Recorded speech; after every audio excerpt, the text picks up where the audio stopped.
Right now, more than ever, graphic design is all around us. Words and pictures, the building blocks of graphic design, are quite literally everywhere.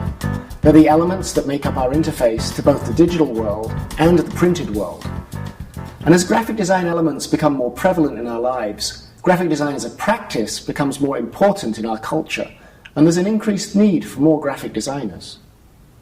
Graphic design is a really broad field. It can take many forms. You can be a graphic designer and just make books or logos.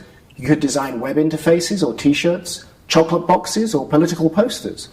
But what all of these specialized areas of graphic design have in common is that design is being used to represent a product or an idea or a message and convey that to an audience.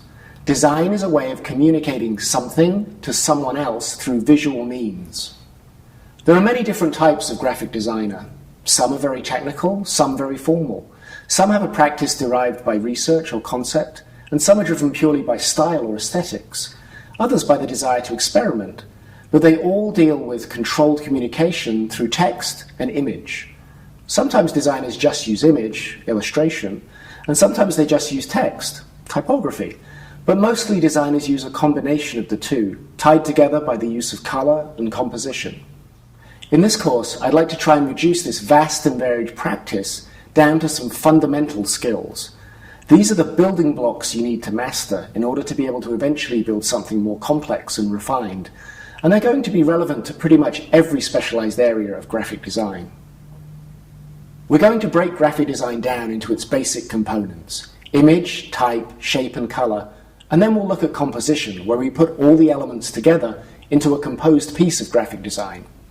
By breaking the larger practice of graphic design down into these smaller areas, we can examine how each of them works and learn about them in greater depth. I don't just want you to watch a video of someone talking about design, I want you to make design, to get your hands dirty, to get excited about making. So this fundamentals course is going to be a practical one. I'm going to show you visual examples of the things I'm talking about, and I'm going to have you make some of those same things.